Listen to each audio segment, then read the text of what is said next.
Saudara-saudari yang terkasih, kita jumpa lagi dalam Pelita Hati hari ini, Sabtu tanggal 24 Oktober 2015, hari biasa dalam Pekan Biasa yang ke-29. Bersama saya Romo Thomas Suratno SCI dari Paroki Cilandak, Jakarta Selatan, mendengar dan merenungkan Sabda Tuhan, yakni firman Tuhan yang tersurat di dalam Injil Lukas, bab atau pasal 13 ayat 1 sampai dengan ayat 9. Pada waktu itu datanglah kepada Yesus beberapa orang membawa kabar tentang orang-orang Galilea yang darahnya dicampur Pilatus dengan darah kurban yang mereka persembahkan. Yesus berkata kepada mereka, "Sangkamu orang-orang Galilea ini lebih besar dosanya daripada dosa semua orang Galilea yang lain, karena mereka mengalami nasib itu? Tidak, kataku kepadamu. Tetapi jikalau kamu tidak bertobat, kamu semua akan binasa dengan cara demikian.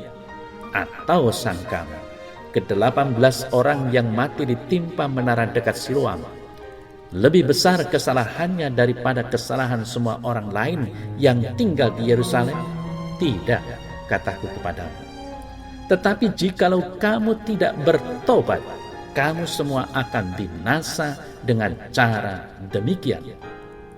Kemudian Yesus menyampaikan perumpamaan ini. Seseorang mempunyai pohon ara yang ditanam di kebun anggurnya, dan ia datang untuk mencari buah pada pohon itu, tetapi ia tidak menemukannya. Lalu ia berkata kepada pengurus kebun anggur itu, "Lihatlah, sudah 3 tahun aku datang mencari buah pada pohon ara ini, dan aku tidak menemukannya. Tebanglah pohon ini. Untuk apa ia hidup di tanah ini dengan sia-sia?" Jawab orang itu, "Tuan, biarkanlah dia tumbuh tahun ini lagi. Aku akan mencangkul tanah sekelilingnya dan memberi pupuk kepadanya. Mungkin tahun depan ia berbuah, jika tidak, tebanglah dia."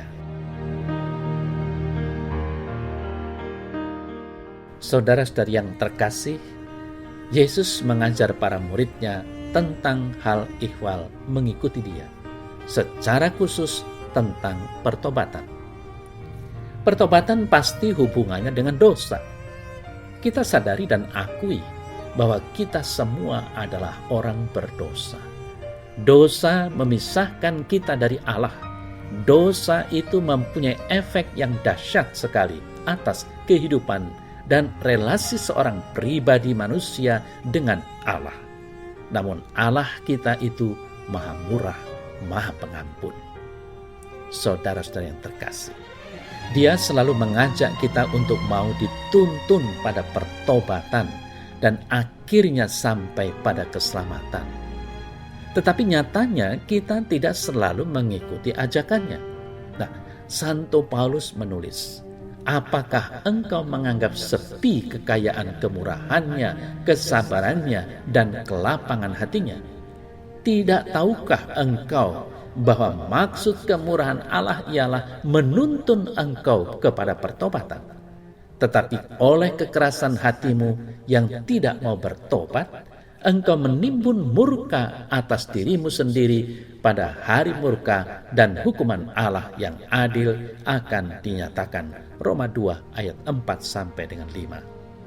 Saudara-saudari yang terkasih, pada kesempatan ini Yesus mengajarkan tentang perlunya semua orang untuk bertobat. Pertobatan diperlukan dalam kehidupan umat Kristiani. Pertobatan itu hendaknya mengalir dari sikap iman yang terus-menerus perlu dikembangkan. 2 peristiwa digunakan Yesus untuk menyadarkan pentingnya pertobatan itu, yakni peristiwa tragedi kematian orang-orang Galilea dan bencana runtuhnya tembok Siloam. Bencana itu bukan hukuman, melainkan ajakan untuk bertobat. Dengan sebuah perumpamaan, pertobatan itu diwartakan. Pohon yang tidak berbuah bisa diberi waktu dan kesempatan sesudah mendapatkan perawatan. Tetapi bila tetap tidak berbuah, sebaiknya dipotong saja. Apakah pertobatan demikian kita usahakan sehingga menyuburkan hidup kita? Lalu membawa buah apa? Saudara-saudari yang terkasih, pohon yang berbuah menjamin masa depan, sedang pohon yang mandul kehilangan kesempatan itu. Para murid Yesus disadarkan oleh kenyataan itu agar menyuburkan hidup. Bukan buah banyak yang dituntut, melainkan buah yang bermutu. Tanpa buah yang bermutu itu, hidup sepantasnya ditebang karena masa depan hidupnya tanpa jaminan. Perumpamaan Yesus ini menjadi sebuah peringatan bagaimana kesempatan dan kemungkinan berrahmat itu harus dimanfaatkan.